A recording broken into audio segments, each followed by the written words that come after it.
Number 1 ngayon sa Cinemalaya ang animated film na E.T. Mapukpukaw.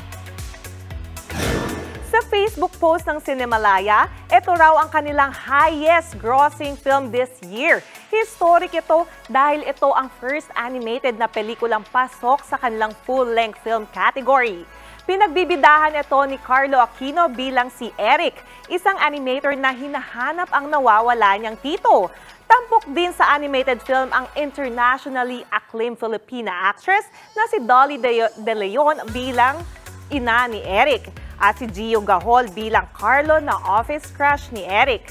Pumangalawa naman sa takilya ang pelikulang Rookie, directed by Samantha Lee. Showing pa rin ang parehong pelikula hanggang Sunday sa Philippine International Convention Center o PICC sa Pasay. Mga kapatid, Mean Los Baños po. Huwag magpahuli sa mga balita at impormasyong dapat ninyong malaman. Para sa mas malawak na balitaan at diskusyon, mag-subscribe at mag-follow sa News 5 social media pages.